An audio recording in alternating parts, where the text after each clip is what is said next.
So welcome back students, आपका स्वागत है आपके इस यूट्यूब चैनल में जिसका नाम है Mauli the Academy of Excellence the conceptual learning platform.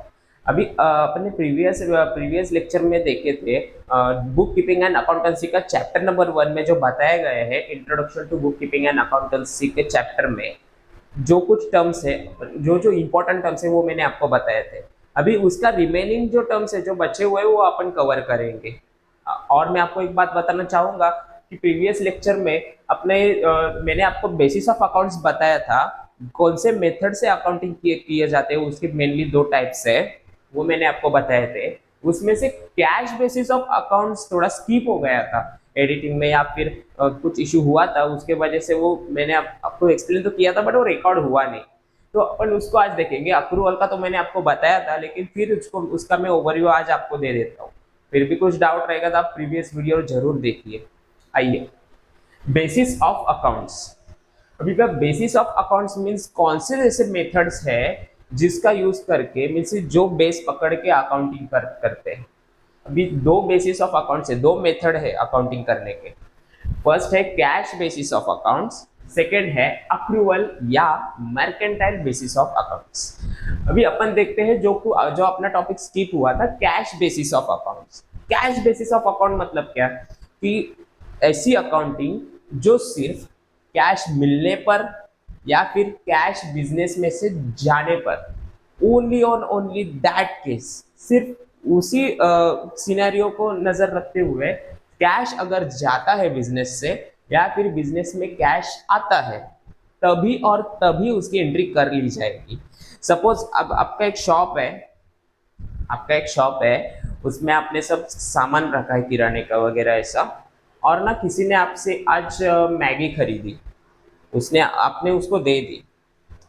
ये एग्जांपल के लिए ले रहा हूं मैं। आपने उसको दे दी और उसने कैश पे किया तुरंत के तुरंत, तभी अपन उसको एंट्री करेंगे।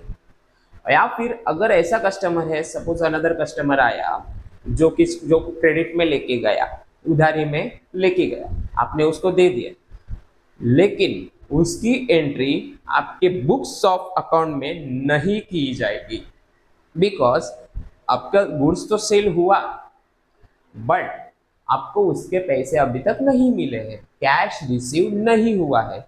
या तो कैश रिसीव होना जरूरी है या फिर cash outflow means cash send होना किसी को जरूरी है, किसी के पास जाना जरूरी है। मीन्स आपके पास से कैश जाना जरूरी है या फिर आपके पास कैश आना जरूरी है। 2 ही केसेस में कैश बेसिस ऑफ अकाउंट्स के बुक कीपिंग में एंट्री करी जा सकती है या फिर अदरवाइज नहीं कर सकते। उसी को बोलते हैं कैश बेसिस ऑफ अकाउंट। ये यूज कौन करता है? Cash basis of accounts small businesses, जैसे कि जिनका छोटा सा बिजनेस है, या फिर कोई डॉक्टर पकड़ लो, डॉक्टर जिसका क्लिनिक है, तो वो डॉक्टर पेशेंट आया, तुरंत के तुरंत उसको कैश में फीस मिली या फिर ऑनलाइन ट्रांजेक्शन हुआ, इमीडिएटली उसके अकाउंट में डॉक्टर के अकाउंट में पैसे क्रेडिट हुए, तो वो फॉलो करता है कैश बेसिस ऑफ अकाउंट्स। या फिर पकड़ लो कोई ऐसा वकील पकड़ लो, कोई लॉयर, वो भी क्रेडिट पे तो नहीं करता है, उसके जो भी फीस रहेगी इमीडिएटली पे करनी पड़ती है ना आपको। सो जो क्रेडिट में बिजनेस नहीं होते हैं उस बिजनेस के transaction cash basis of accounts में ही किए जाते हैं, कोई लोग इसको फॉलो करते हैं। अभी सेकंड है अक्रूवल या फिर mercantile basis of accounts. Accrual means what? जो बिजनेसेस क्रेडिट पे लेन देन मीन्स ट्रांजेक्शन्स करते हैं वो बिजनेस मोस्टली इसको यूज करते हैं। और मोस्ट ऑफ द बिजनेस है ना, जो लार्ज स्केल बिजनेस है, जो मैन्युफैक्चरिंग में या फिर जिस बिजनेसेस में स्टॉक इन्वॉल्व होता है, स्टॉक, तो वो बिजनेसेस मर्केंटाइल या accrual basis of accounts use करते हैं। जैसे कि अभी आपके पास स्टॉक, अभी इसमें कैसे होता है कि कैश बेसिस अकाउंट में उनके पास स्टॉक नहीं रहता। अभी कोई डॉक्टर है, उसके पास थोड़ी ना स्टॉक रहेगा, वो तो डेली का डेली बेसिस पे ट्रांजेक्शन आएंगे जाएंगे, वैसा सिस्टम है। लेकिन अक्रूवल मेथड ऑफ बिजनेस में बड़े बड़े बिजनेसेस जो होते हैं जिसमें इन्वेंट्री स्टॉक गोडाउन वगैरह रहता है, उसमें सब अप्लायंसेस, एलसीडी एलईडीज जो कुछ है पड़े रहते हैं, वो लोग जो उधारी में धंधा करते हैं क्या क्रेडिट पे बिजनेस करते हैं, उसी वो लोग यूज करते हैं अक्रूवल बेसिस ऑफ अकाउंट्स, जिसमें ऐसा होता है कि सपोज आपने आज एक चीज बेच दी। ये तो मैंने आपको प्रीवियस लेक्चर में एक्सप्लेन किया था, लेकिन मैं अभी कर रहा हूँ। आपने क्रेडिट पे उधारी पे किसी को कुछ चीज बेच दी। अभी क्रेडिट उधारी पे बेची, उसका पेमेंट वो आपको बाद में करेगा, कब करेगा पता नहीं सकते, 1 महीने बाद, 2 महीने बाद, 1 साल बाद कर सकता है। तो ऐसे बिजनेसेस फॉलो करते हैं एक्रूअल बेसिस ऑफ अकाउंट्स, जो बाद में जब उसके अभी सेल किया, उसके पैसे अभी आपको मिले नहीं है, उधारी पे लेके गया है, चीज तो आपके पास से गई ना, तो वो चीज जो आपके पास से गई है, गुड्स आपने जो सेल किया है, उसकी एंट्री करी जाएगी कि गुड्स सोल्ड, और जो भी अमाउंट रहेगा, 1 लाख का बेचा तो 1 लाख, जो भी रहेगा वो आप इधर एंट्री करोगे। लेकिन कैश में जब तक आपके पास पैसे नहीं आते ना, तब तक आप उसकी एंट्री नहीं कर सकते कि इतना इतना इतना इतना इनकम आया, मीन्स इतना कैश आया। ओके फाइन, नेक्स्ट टर्म देखते हैं अपन, इंपॉर्टेंट टर्म्स अभी अपना नेक्स्ट चालू हो रहा है। फर्स्ट है trading concern. Trading concern, trading concerns means ऐसे बिजनेसेस जो कुछ ना कुछ बेच के, या तो गुड्स हो या सर्विसेज हो, गुड्स मीन्स कोई भी चीज, जैसे एसी है, एलईडीज है, या फिर कोई भी फूड है, फूड मीन्स सभी फूड आइटम है, जैसे कि राइस है, कुछ भी हो, जो कुछ ना कुछ प्रोडक्शन करके वो सेल्स में इन्वॉल्व है, ऐसे बिजनेसेस जो सेल करेंगे और सेल करके प्रॉफिट कमाएंगे, प्रॉफिट कमाने के लिए ही वो बैठे हैं, वैसे बिजनेसेस को इन शॉर्ट कहूँ तो जो बिजनेसेस प्रॉफिट अर्न करने के इंटेंशन से बिजनेस उन्होंने चालू किया है, ऐसे बिजनेसेस को अपन कहेंगे ट्रेडिंग कंसर्न, जिनका एम, जिनका मोटिव होता है कि मुझे सिर्फ प्रॉफिट कमाना है। जैसे कुछ भी चीज बेच रहे होंगे वो, लेकिन उनका मोटिव एक ही रहेगा कि उनको प्रॉफिट कमाना है, प्रॉफिट अर्न करना है, बस। तो उनको ही अपन कहेंगे ट्रेडिंग कंसर्न्स। हो गया। सेकंड है नॉट फॉर प्रॉफिट कंसर्न, इनको शॉर्ट में कहते हैं एनपीओ। इस पे आपको 12th में वगैरह जाओगे तो सम्स वगैरह भी है, देखेंगे बाद में, लेकिन इसका मीनिंग जान लो अभी। एनपीओ मतलब ऐसे बिजनेसेस, बिजनेस मीन्स की ऐसे, फॉर एग्जांपल संस्था है कोई, जो हॉस्पिटल्स है, जो कि आपको मिनिमल चार्जेस पे करेंगे या फिर नहीं करेंगे, फ्री में ट्रीटमेंट देंगे, तो वो बैठे कि उनका मोटिव रहता है, उनका कहना रहता है कि हम तो कमाने के लिए बैठे ही नहीं है, हम सिर्फ लोगों की सेवा करने के लिए इधर है, बस। बाकी इनमें इसमें हमारा कुछ इंटेंशन नहीं है कि हम कुछ सेल करके बेच के कमाएं। ऐसे बिजनेसेस को अपन कहेंगे एनपीओ, नॉट फॉर प्रॉफिट। इनका मोटिव रहता है प्रॉफिट कमाना, मोटिव नहीं है इनका, सिर्फ मोटिव है आपको सेवा देना। फॉर एग्जाम्पल कुछ कुछ ऐसे कंप्यूटर इंस्टीट्यूट आपने सुने रहेंगे शायद, कि जो किसी संस्था ने ओपन किए हैं, संस्था के नाम से है, और आपको फ्री में उधर टीचिंग होता है, 1 भी रुपया आपको फी नहीं पे करना है, उनके कंडीशंस रहते हैं कुछ, लेकिन फॉर एग्जाम्पल के लिए मैंने आपको बताया। वैसे ही हॉस्पिटल्स का एक एग्जाम्पल ले लो कि फ्री में ट्रीटमेंट दे देते हैं, मिनिमल चार्जेस पे करेंगे, 10 रुपये, 20 रुपये, 40, जो भी है, या फिर नहीं करेंगे, उसी को कहते हैं नॉट फॉर प्रॉफिट, प्रॉफिट कमाने के लिए नहीं बैठे हैं वो, एनपीओ। ठीक है। थर्ड है गुडविल। अभी गुडविल क्या है, ये टर्म आपको सीखना मोस्ट इंपॉर्टेंट है, बिकॉज गुडविल ये वर्ड ना आपको आपके सिलेबस में हर एक टॉपिक में सुनने मिलेगा। देखिए, गुडविल का मतलब है रिस्पेक्ट, इज्जत। अभी आप जब आप अपना मोबाइल पकड़ लो, अभी मोबाइल लेने आप शॉप में जाओगे, सपोज आपका मोबाइल खराब हो गया या कुछ है, आपको नया मोबाइल लेना है, तो आप शॉप में एंटर करोगे, तभी पहले चीज क्या गौर करोगे, फीचर्स तो आप देखोगे उसके, लेकिन बजट भी देखोगे जो भी है, लेकिन आप पहली चीज प्रेफरेंस क्या दोगे कि कौन सा ब्रांड है, और ब्रांड के नाम के हिसाब से उसकी आप कीमत करोगे। सपोज सैमसंग का मोबाइल है, या एग्जाम्पल के लिए रहा मैं, ये सैमसंग का है या एप्पल का है, दोनों को आप कंपेयर करो।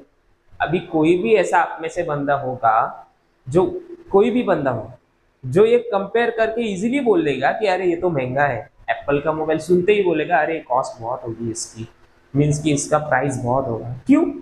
क्योंकि मार्केट में उन्होंने उनकी ऐसी रेपुटेशन, इज्जत ही ऐसी बना के रखी है, कोई भी उनके सिर्फ ब्रांड का नाम सुन के ही उसकी कीमत ना वैल्यू करेगा।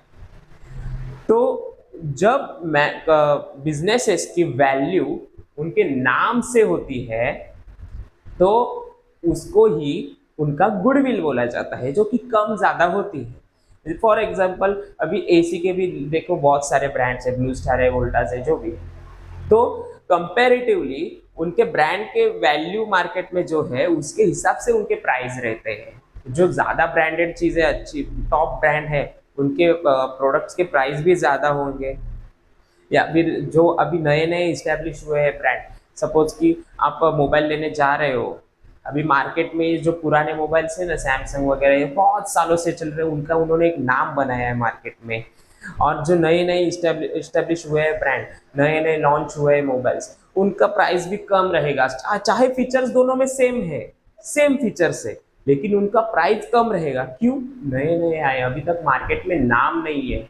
तो नाम नहीं, अभी आप कॉलेज चूज करते हो तो कॉलेज की फीस भी अलग अलग रहती है, और कॉलेज कॉलेज के नाम के हिसाब से। अभी आप कॉलेज का प्रेफरेंस भी देते हो ना, जब एप्लीकेशन भरते हो 11th एडमिशन के लिए, बेस्ट एग्जांपल है आपके लिए। तो टॉप कॉलेज आप ऐसा डालोगे जिसका बहुत नाम है एजुकेशनल सेक्टर में, बराबर। तो वही उनका जो रेपुटेशन है, जो इज्जत है कॉलेज की, तो उसको ही अपन गुडविल बोलेंगे, कॉलेज बिजनेस का गुडविल। आइए देखते हैं। तो गुडविल का मीनिंग तो आपको समझ में आया होगा। गुडविल, लेकिन गुडविल क्या है? वो उसका वो इंटेंजिबल एसेट है। Intangible asset means what? अभी आपको मैं बताऊंगा उसका डिफरेंशिएट एसेट का भी क्या होता है, टेंजिबल एसेट क्या होता है, इंटेंजिबल एसेट क्या होता है। लेकिन गुडविल अब अभी के लिए समझिए, इंटेंजिबल एसेट है, मीन्स ऐसे एसेट, बिजनेस के ऐसे एसेट्स जिसको फिजिकली आप टच नहीं कर सकते। अभी आपके बिजनेस का एसेट है, कंप्यूटर आपने बिजनेस में डाला, कंप्यूटर हो, फर्नीचर हो, जिसको आप हाथ लगा सकते हो कि ये मेरा प्रॉपर्टी है, मेरा एसेट है बिजनेस का, तो आप हाथ लगा सकते हो, उसको अपन बोलेंगे टेंजिबल एसेट। मेरा एसी है, मैंने एसी को हाथ लगाया, मेरा ये व्हाइट बोर्ड है, मैंने इसको हाथ लगा सकता हूँ, हाथ लगा तो छू के देख सकता हूँ, हाँ ये मेरा व्हाइट बोर्ड है, मीन्स मेरा ये टेंजिबल एसेट है। और ऐसे एसेट जिसको आप हाथ नहीं लगा सकते, ना कि आप उसको देख सकते हो, सिर्फ उसका वैल्यू जो है वो आप मनी में कन्वर्ट कर सकते हैं। मीन्स कैसे? अभी आपने, जैसे मैंने आपको एग्जांपल दिया था कि कॉलेज का, टॉप कॉलेजेस की फीस ज़्यादा है, और जो नए नए कॉलेजेस है, छोटे कॉलेजेस का अभी तक इतना नाम नहीं है, वैसे उन कॉलेजेस की फीस कम है। क्यों? क्योंकि उनके जो गुडविल है, उनकी मार्केट में जो रेपुटेशन है, उस रेपुटेशन के हिसाब से वो फीस रखते हैं। उसी को बोलते हैं, वो गुडविल की वैल्यू है उनके। आप आखिर आप पैसे में ही आंकोगे ना वो वैल्यू को, तो वही है वो। लेकिन आप छू सकते हो क्या, अरे ये मेरा बिजनेस है, मेरा नाम है, ब्रांड है, इस ब्रांड को मैं गुडविल मुझे खरीदना है और रेपुटेशन खरीदनी है मार्केट से, नहीं, वो बनानी पड़ती है। तो वैसे ही वो उसको टच नहीं कर सकते आप, तो उसको बोलेंगे इंटेंजिबल एसेट, गुडविल। और ये सालों साल तक आपके बिजनेस का एक नाम बन जाता है। फिफ्थ है, सॉरी फोर्थ है प्रॉफिट एंड लॉस। प्रॉफिट क्या है, लॉस क्या है? अभी ये मार्कर 20 रुपए का मार्कर है, कॉस्ट मुझे पड़ी, मुझे मार्कर बनाने में 20 रुपए कॉस्ट पड़ी।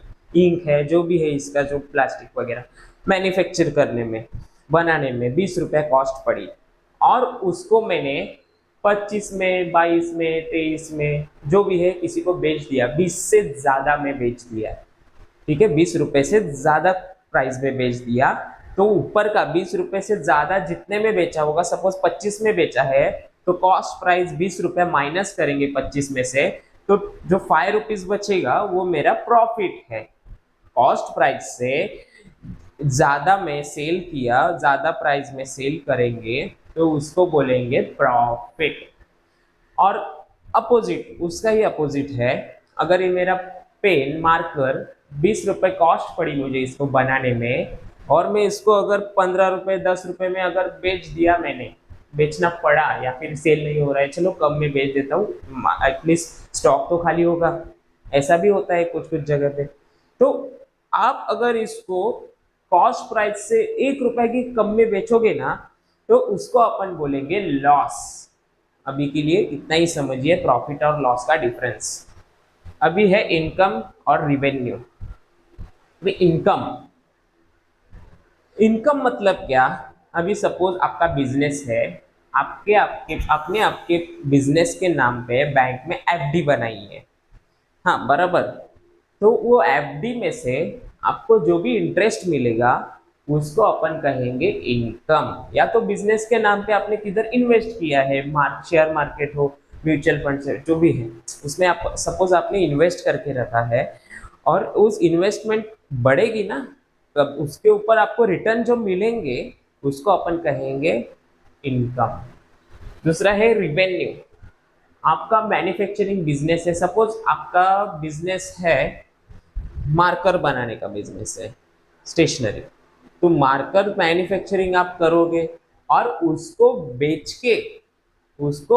के जो आप इन रिटर्न में आपको मिलेगा जितना भी, उसको अपन कहेंगे रिवेन्यू, बराबर। कोई भी चीज है उसको बेची और रिटर्न में उसमें अमाउंट आया, तो आप उसको बोलेंगे रिवेन्यू, कि मैंने सेल करके कमाया, वो रिवेन्यू है, बराबर। आपको डिफरेंस अभी समझ में आया रहेगा। सो फ्रेंड्स, देखते हैं अपन अभी अपना नेक्स्ट टॉपिक्स, जो नेक्स्ट इंपॉर्टेंट टर्म्स है वो। अभी मैं जो आपको ये बताने वाला हूँ ना, एसेट्स एंड लायबिलिटीज, वो आपको हर एक चैप्टर में सुनने मिलेंगे और आपको जानना बहुत जरूरी है। अकाउंट्स में यही जो सॉल्व करेंगे ना आप, इसमें यही इंपॉर्टेंट टर्म्स है। बाकी सब मैंने इंपॉर्टेंट ही लिए हैं, लेकिन उस सब में से ये जो है वो हर एक आपको सम में मिलेंगे। मीन्स आप बैलेंस शीट भी देखोगे, उसमें क्या होता है, एसेट्स और लायबिलिटीज ही होते हैं। तो किस कौन से एसेट्स क्या है सब देखते हैं अपन अभी।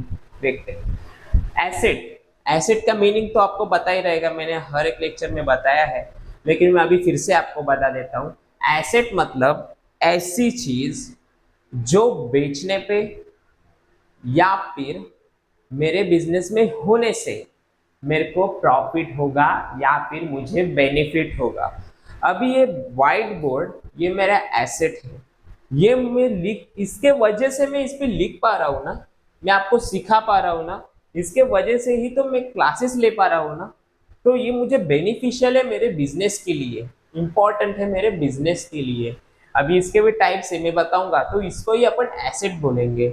अभी आपके पास आपका मोबाइल है, वो आपके लिए एसेट है, जिसको उसका तो आपको बेनिफिट है ना, मोबाइल का। मोबाइल के सिवा कैसे चलेगा? तो वो आपके लिए इम्पोर्टेंट है, आपका जरिया है आपके बिजनेस करने का। या फिर बिजनेस में जो मशीनरीज है, मशीनरी भी जो बिजनेस में पड़े हैं वो भी एसेट है, ठीक है। अभी देखते हैं अपन एसेट में टाइप्स है, फिक्स्ड एसेट, करंट एसेट और फिक्टिशियस एसेट्स, जो आपके 11th स्टैंडर्ड में दिए हैं। अभी फिक्स्ड एसेट को ही नॉन करंट एसेट्स भी बोलते हैं। फिक्स्ड एसेट मतलब क्या? ऐसे एसेट्स जो कि बिजनेस में सालों साल तक रहने वाले हैं। मीन्स कि 1 साल से ज्यादा, 2 साल, 4 साल, 5 साल, 6 साल, 10 साल, 11 साल, 12 साल, या फिर जब तक आपका बिजनेस रहेगा तब तक, तो उसको अपन बोलेंगे फिक्स्ड एसेट। जिसको आप अगर बेचने भी जाओगे 2 साल, 4 साल, 5 साल, 6 साल बाद भी अगर आप बेचने जाओगे, तो उन इन रिटर्न आपको कुछ ना कुछ अमाउंट जरूर मिलेगी।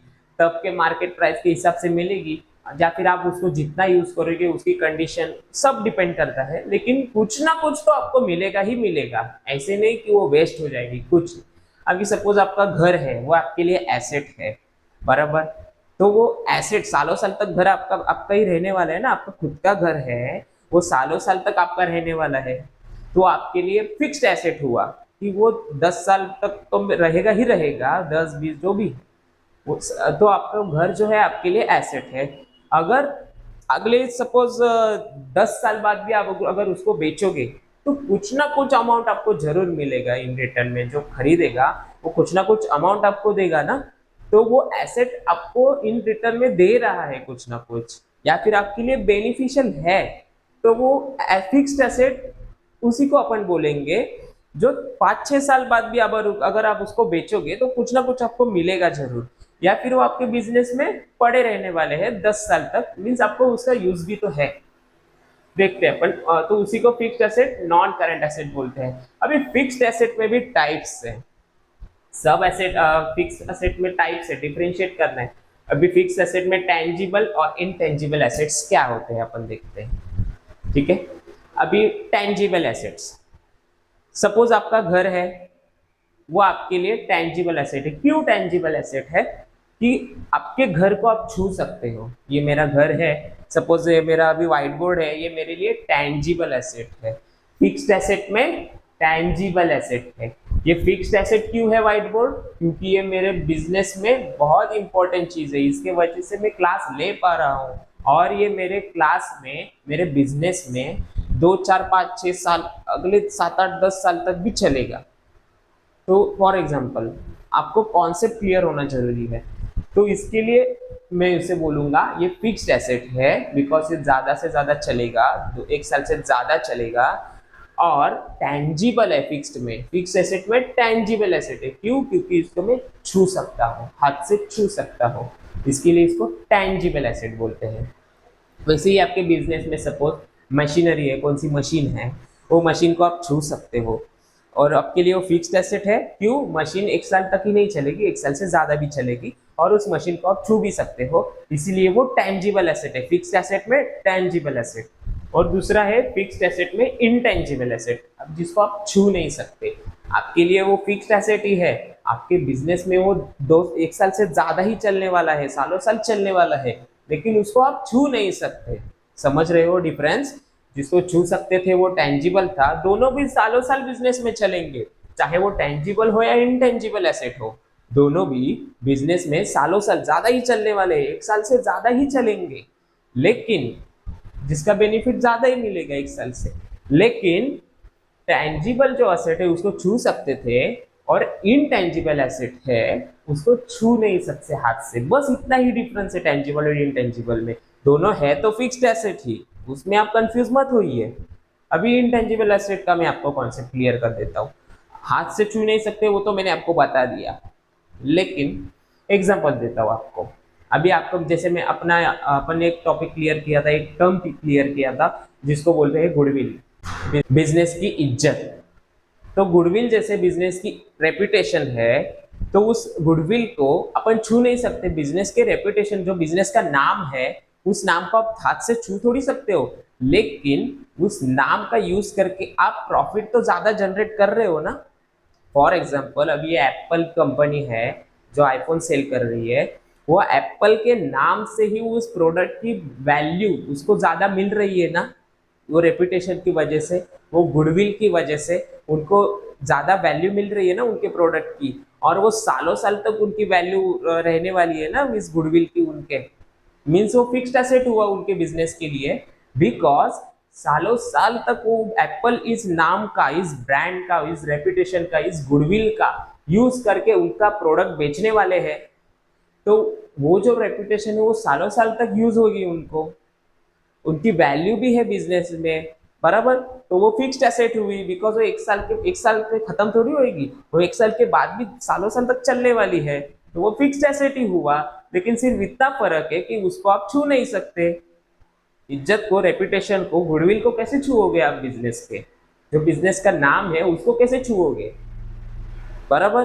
तो उसका उतना ही डिफरेंस है टेंजिबल या इनटेंजिबल एसेट। तो ये तो हुआ टेंजिबल और इनटेंजिबल एसेट फिक्स्ड एसेट के अंदर। अभी अपन देखते हैं ऐसे एसेट जो फिक्स नहीं है, मींस करंट एसेट, इसको बोलते हैं करंट एसेट्स।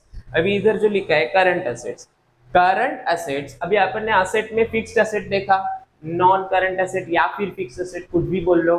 फिक्स एसेट में भी 2 टाइप देखे, टेंजिबल या तो इनटेंजिबल, वो अपन ने समझ लिया। अभी एसेट में अंदर फिक्स उस एसेट का पार्ट हुआ। अभी अपन देखते हैं करंट एसेट, ठीक है। करंट एसेट मतलब ऐसे एसेट्स जो आपके बिजनेस के अंदर ज्यादा से ज्यादा 1 साल तक चलेंगे।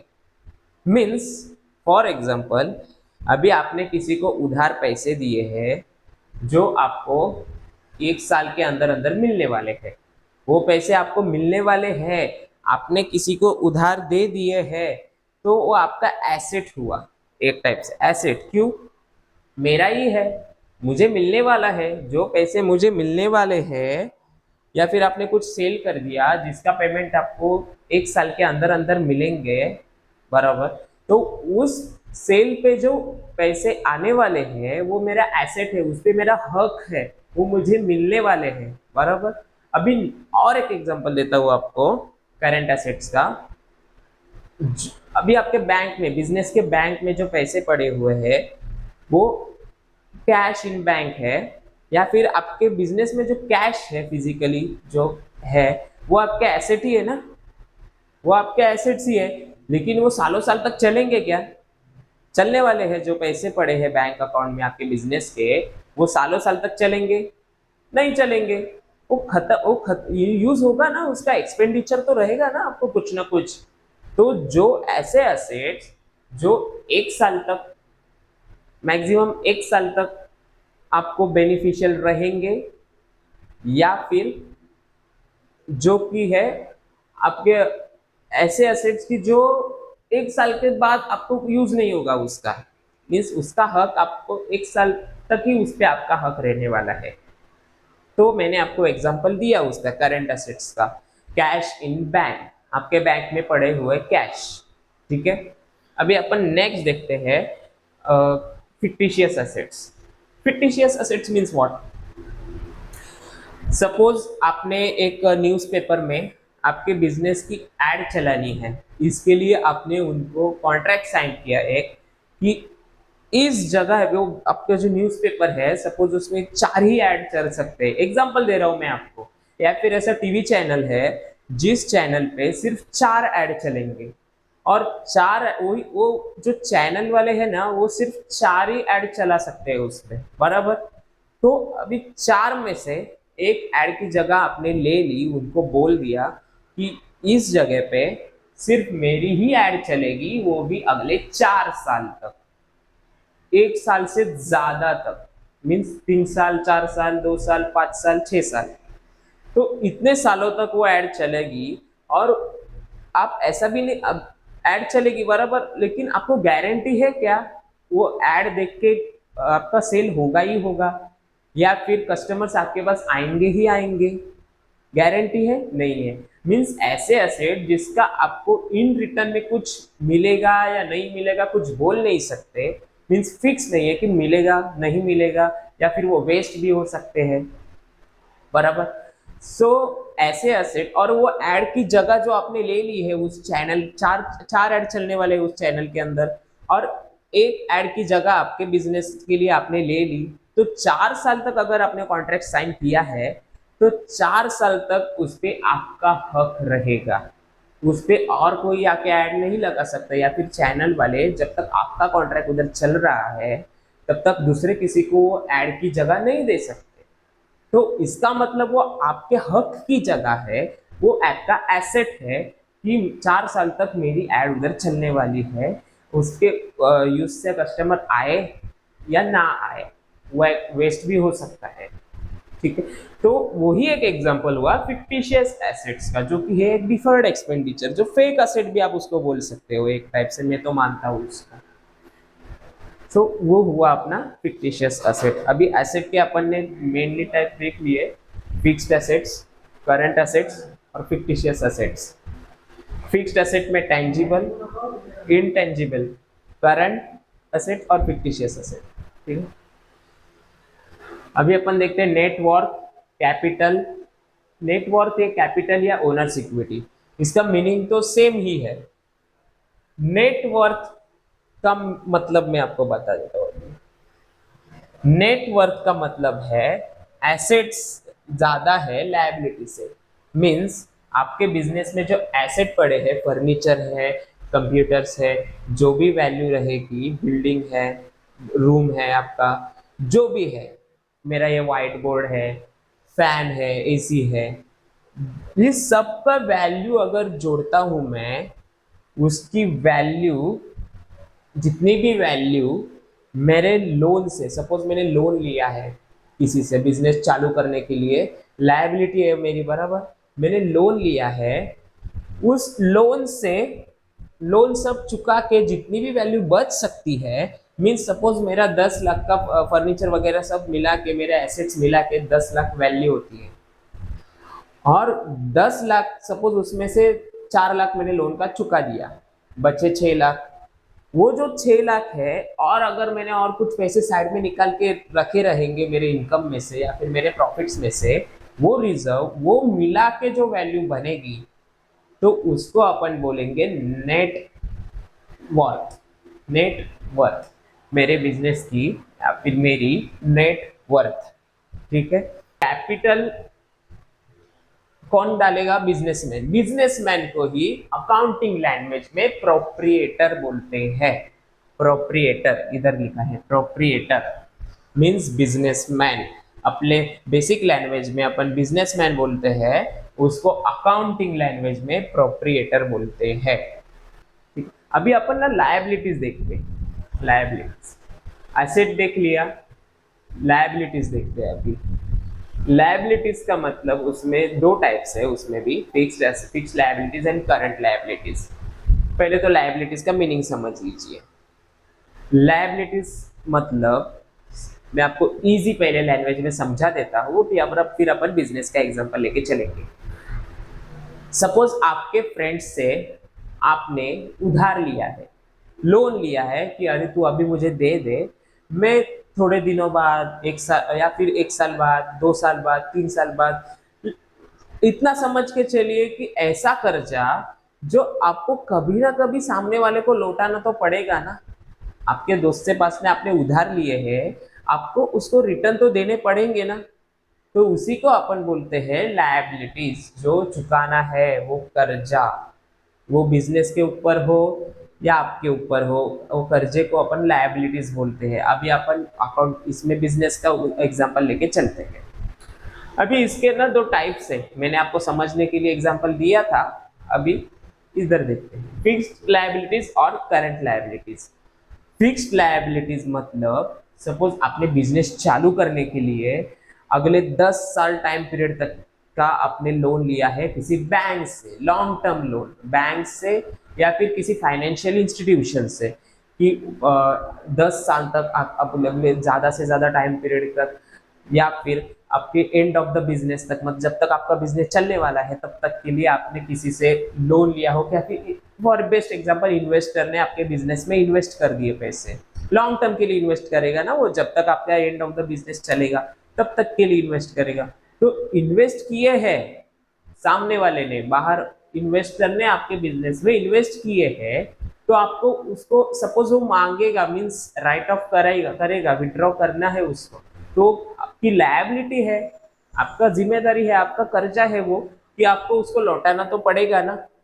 तो उस लेकिन वो रहेगा लॉन्ग टर्म के लिए, ऐसे नहीं कि आज इन्वेस्ट किया और 2-3 महीने बाद उसको फिर से निकालने वाला है।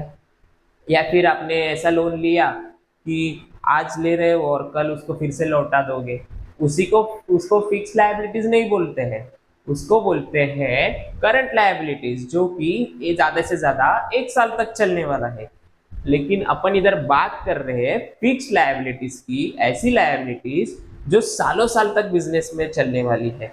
मीन्स कि ऐसा कर्जा जो बिजनेस को सालों साल तक आगे वाले को पे करना पड़ेगा इंस्टॉलमेंट में, या फिर कुछ ईएमआईज जो भी है, अगले 5-6 साल तक, 10 साल के लिए वो लोन रहने वाला है। Long term loans from bank best example है उसका, उसी को बोलते हैं फिक्स्ड लायबिलिटीज।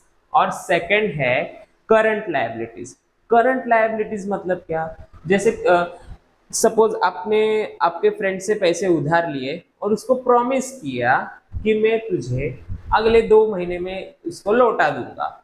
2 महीने के अंदर लौटा रहे हो या फिर ज्यादा से ज्यादा 1 साल के अंदर अंदर आप उसको लौटा दोगे, उसी को बोलते हैं करंट लायबिलिटीज। फॉर एग्जाम्पल आपके ना आपका बिजनेस में लाइट्स वगैरह चलाओगे आप, तो इलेक्ट्रिसिटी बिल आएगा, लेकिन पिछले 4 महीने का इलेक्ट्रिसिटी बिल पेंडिंग है, तो वो आपके ऊपर कर्जा है, आपको उसको लौटाना तो पड़ेगा। चाहे आपका बिजनेस हो, बिजनेस चले, बिजनेस प्रॉफिट में हो या लॉस में हो, जैसे भी हो, आपको लौटाना तो पड़ेगा ही पड़ेगा।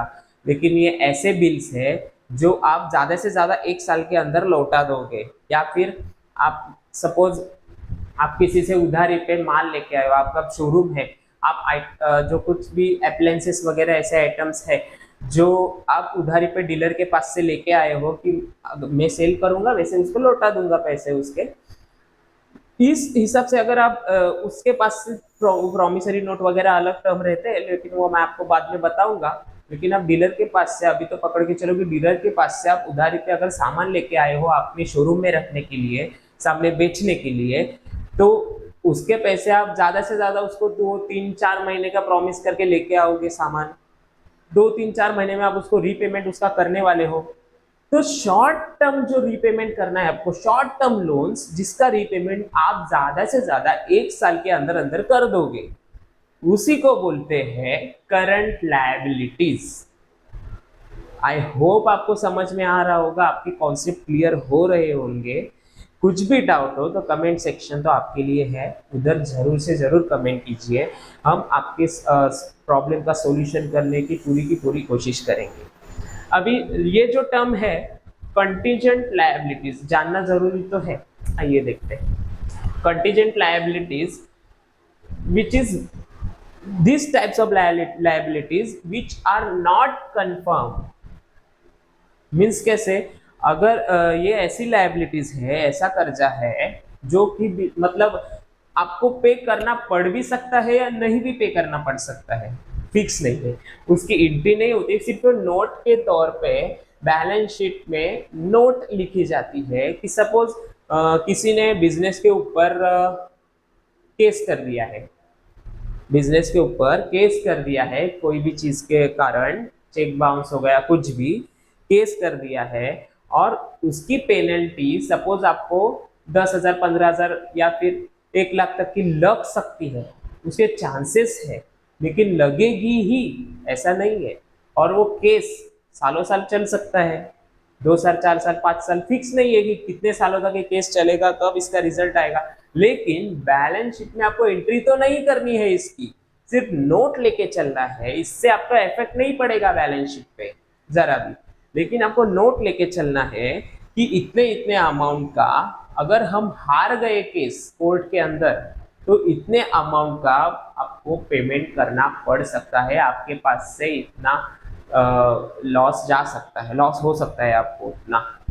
तो एक टाइप का कर्जा ही है, लायबिलिटीज ही है कि मुझे करना पड़ सकता है इसका पेमेंट, मीन्स मुझे इसका पेमेंट, मैं पकड़ के चल रहा हूँ कि इतना इतना पेनल्टी लगेगा तो उसका पेमेंट मुझे करना पड़ सकता है, लायबिलिटीज है, कर्जा है वो, लेकिन फिक्स नहीं है, कंफर्म नहीं है, नहीं भी अगर केस जीत गए अपन कोर्ट में तो नहीं करना पड़ सकता है पेमेंट, तो वो लायबिलिटी है ही नहीं, मीन्स फिक्स नहीं है, कंफर्म नहीं है कि वो लायबिलिटी है कि नहीं है। तो इसी को इसीलिए उसको बोलते हैं contingent liabilities which is not confirm. ठीक है, अभी के लिए तो इतना ही। अभी अपन अपना ये तो अभी और एक से दो मैक्सिमम उसके लेक्चर्स आएंगे इस टॉपिक पर, इंट्रोडक्शन के ऊपर, और उसका एक्सरसाइज भी अपन सॉल्व करेंगे। ठीक है, बने रहिए और सब्सक्राइब कीजिए चैनल को, ताकि आपको जल्द से जल्द नोटिफिकेशन मिले और आपको डेली के डेली अपडेट्स मिलते रहे, और आपका कोई भी लेक्चर मिस ना हो। ठीक है, थैंक यू।